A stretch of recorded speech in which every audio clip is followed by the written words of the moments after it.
Nous sommes le jeudi 14 mai 2018. Bienvenue dans le New World Soir. Le décryptage de l'actualité pour commencer. On va en Côte d'Ivoire s'intéresser au secteur de la téléphonie. Nouveau sabotage des installations du groupe Orange. Nous en parlons avec Mamadou Diouf, notre éditorialiste. Bonsoir Mamadou Diouf. Bonsoir Samuel.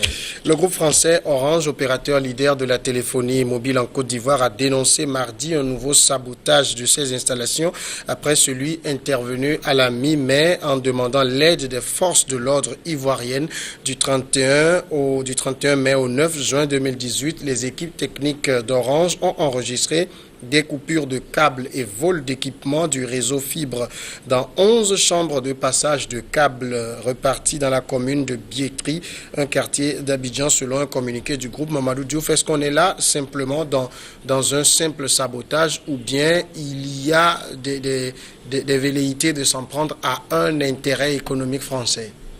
En tout cas, c'est la question que tout le monde se pose. Est-ce que c'est un vol tout court? Ça lui ressemble quand même difficilement parce que pendant une dizaine de jours qu'on vient de prendre des éléments et qui sont quand même pas n'importe quel élément, des éléments importants qui parviennent à perturber le réseau de Orange au niveau de la Côte d'Ivoire, alors que ce n'est pas le moindre des réseaux puisqu'ils ont 13 millions d'abonnés.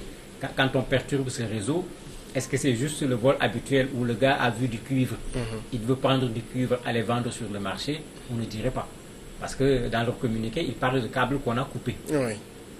Donc pour Orange, il ne s'agit pas d'un vol tout court, mais il s'agit d'un sabotage. Le vol, c'était peut-être la façon de masquer le sabotage. Maintenant, est-ce que c'est Orange qui est visé en tant qu'opérateur économique, ou bien est-ce que c'est le pays, la France, qui est visé derrière Orange?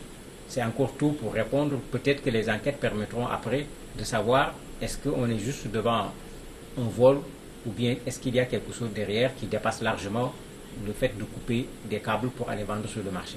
En Côte d'Ivoire, Orange est quand même l'opérateur leader de la téléphonie. Est-ce qu'il y a des reproches que les clients font à cette société? Il y a des reproches, bien sûr, puisque dans tous les pays, y compris en France, vous avez un système de régulation des télécoms. Et quand vous regardez le rapport à la fin de l'année, il recueille les critiques des clients, il recueille les plaintes des clients. Bon, je maîtrise bien le système sénégalais. Dans le système sénégalais, à la fin de l'année, il y a même des amendes qui peuvent être très fortes, qui peuvent être à 3, 4, 5 milliards, qui sont mis sur le dos de l'opérateur qui n'a pas fait le travail comme il le fallait. Donc, Orange ne peut pas être là-bas sans qu'il y ait des clients qui se plaignent parfois d'une perte de réseau, d'une instabilité, etc.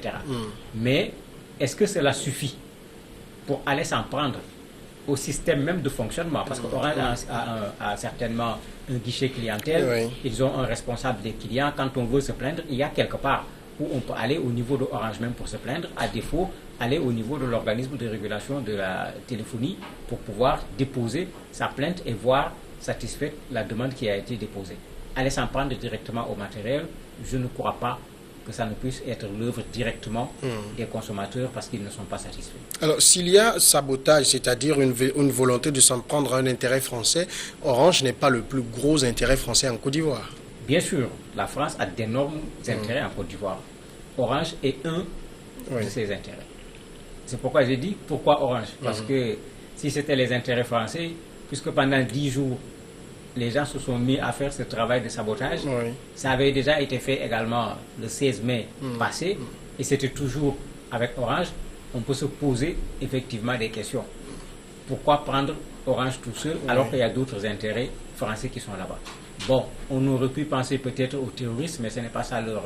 En tout cas, ça ne fait pas encore partie de leur méthode jusqu'à ce jour, puisque eux, ils ont des raisons pour s'en prendre à la France, puisqu'ils le disent tout le temps, pour s'en prendre aux intérêts français.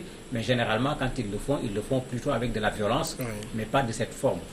C'est pourquoi j'ai dit, attendons de voir, est-ce qu'on pourra avoir un peu plus d'éclairage pour pouvoir savoir qui a fait d'abord, et par qui a fait, qu'est-ce qui motive ce sabotage qui a été fait contre Orange. Mais en dénonçant immédiatement un sabotage, c'est un gros mot, là. Oui, mais c'est tout à fait normal, puisque quand ça a été fait le 16 mai, il y a eu d'énormes perturbations. Il y a des secteurs où ils ont fait plus d'1 mois pour pouvoir rétablir les choses correctement. Et il ne faut pas qu'on oublie que Orange, ses clients, ce n'est pas seulement des individus, mais c'est également des entreprises. Et de grosses entreprises. Ben, ces entreprises vont faire quoi? Si en mai, Orange a des problèmes, en juin, Orange a à nouveau des problèmes, ces gens risquent de quitter pour aller ailleurs.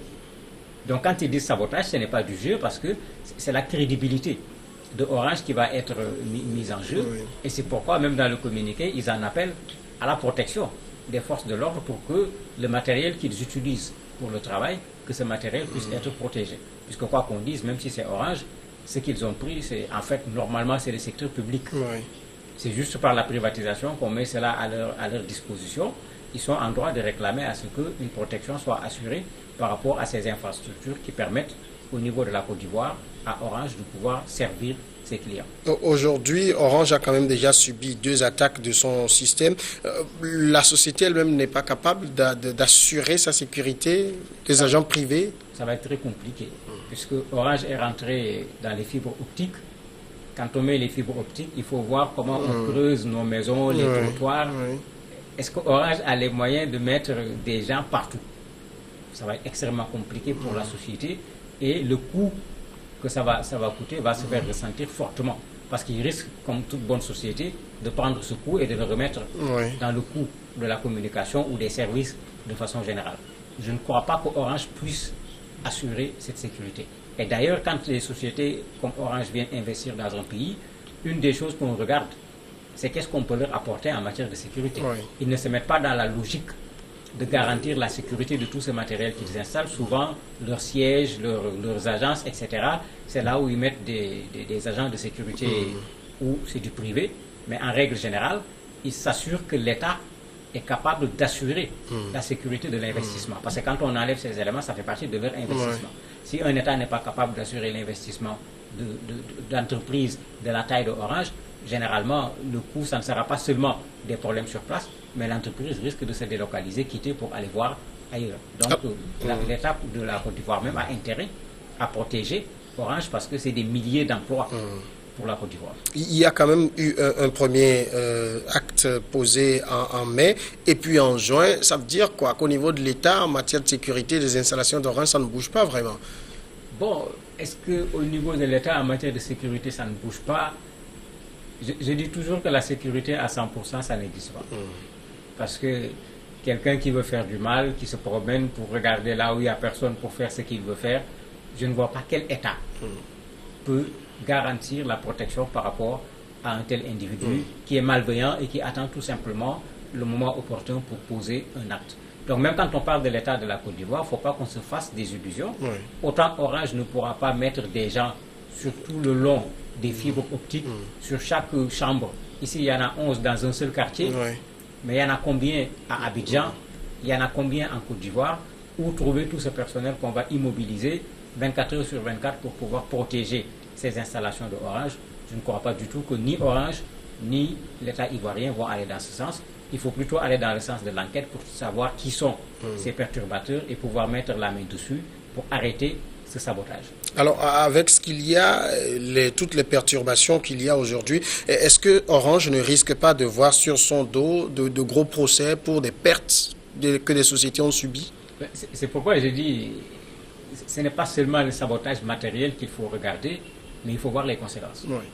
Sur les individus, c'est souvent moins grave, mais quand c'est des sociétés qui travaillent avec Internet par exemple, si vous les privez d'Internet, ne serait-ce que pendant une journée, automatiquement, il y a une perte qui est là en termes de chiffre d'affaires qu'ils vont poser. Et puisque c'est un service pour lequel ils ont souscrit, ils ont payé, ils ont le droit d'aller réclamer une compensation. Bon, est-ce que les gens le feront? Quelle sera l'attitude de Orange? Qu'est-ce que l'État ivoirien lui-même va faire pour que Orange ne se retrouve pas en difficulté au point de vouloir revoir sa présence au niveau de la Côte d'Ivoire? Ça également, il faut attendre de voir jusqu'où on va pouvoir voir des gens réclamer un dédommagement par rapport à ces pertes-là, voir quelle sera l'attitude de Orange et de l'État ivoirien. Mais c'est quelque chose qui peut arriver et quand ça arrive, il y a des tribunaux qui sont là pour juger ce genre de choses. Le véritable problème, c'est combien on demandera à Orange de payer, combien il sera prêt à payer. Parce que quand c'est les individus, généralement, après ce genre de perturbation, ils offrent du crédit, ils offrent Internet gratuitement, un peu une façon de compenser au niveau des individus, mais les pertes, bien sûr, ne sont pas comparables entre un individu et une société. Alors, pour extrapoler un peu, au-delà de la Côte d'Ivoire, est-ce qu'il y a d'autres pays où Orange subit ces genres de sabotage? À ma connaissance, je ne connais pas de pays où Orange le subit de façon spécifique. On connaissait dans beaucoup de pays des voleurs de minerais, s'il faut les appeler ainsi, où tu as quelqu'un qui est là, pas intelligent du tout. Lui, il voit du cuivre, il coupe, son objectif c'est d'aller vendre au marché. Mais quand ça se fait dans un autre pays, ce n'est pas un seul opérateur qui subit cela. En Côte d'Ivoire, il y a d'autres opérateurs. Il y a MTN qui est là-bas, il y a Atlantic Telecom qui est là-bas, parce qu'il y a 3 opérateurs sur le marché. Mais pour le moment, et c'est ça qui pose problème, c'est Orange seul qui subit. 2 fois, et pendant une période, la deuxième fois sur une période d'une dizaine de jours. C'est ça qui pose question, et c'est pourquoi Orange également parle de sabotage. Si on avait vu la même chose avec les autres, on peut se dire que peut-être c'est un groupe de criminels qui se cherchent de l'argent de la sorte, mais ça, il y a de quoi se poser des questions. Pourquoi Orange seul et pas les autres opérateurs qui sont sur le terrain? En tout cas, pour le moment, l'acte est localisé dans la commune de Biétry, un quartier d'Abidjan. Ce n'est pas un acte généralisé sur toute l'étendue du territoire ivoirien. Oui, pour le moment, c'est quelque chose de limité, mais l'effet dépasse le quartier. Parce que quand on coupe un câble, le câble, ça passe pour le quartier, mais ça passe également pour ce qui suit. Et c'est ça qui fait que ça pose problème. Si c'était dans un quartier simplement que le problème s'était posé, les conséquences n'allaient pas être aussi énormes que ce que l'on a vu actuellement comme conséquence après ces 2 sabotages dont Orange a été victime. Maintenant, est-ce que le quartier, comme je disais tout à l'heure, est l'endroit où ces malfaiteurs se sont rendus compte qu'ici, les conditions de sécurité ne sont pas trop bien réunies, c'est le meilleur endroit pour pouvoir faire un tel forfait sans risquer d'être attrapés, raison pour laquelle ils se sont permis effectivement à plusieurs reprises de faire ce forfait et d'aller jusqu'à s'en prendre à 11 chambres au niveau d'un seul quartier. C'est que certainement ils avaient bien regardé et les conditions de sécurité n'étaient pas réunies à ce niveau. Au-delà de Orange, il y a nécessité pour MTN et Atlantic Telecom de se protéger? En tout cas, s'ils savent faire de la veille, c'est le moment pour eux de prendre des dispositions pour que ce qui est arrivé à Orange ne les arrive pas. Et je crois que c'est des sociétés qui mesurent bien les conséquences de ce qui arrive à Orange. Certainement, elles ont commencé à prendre leurs dispositions pour que cela ne les arrive pas. Mieux même, je me dis que les compagnies de téléphonie doivent se mettre ensemble pour voir comment aller vers l'État ivoirien, pour amener l'État ivoirien à protéger leurs investissements. Quitte à ce que les 3 se mettent ensemble pour menacer l'État ivoirien de boycotter un certain nombre de choses. Et je crois que l'État ivoirien, en ce moment, prendra encore plus au sérieux cette menace qui est là pour ces entreprises de téléphonie mobile. Mamadou Diouf, merci beaucoup. Je vous en prie. Et la pause, maintenant, après l'invité de ce soir.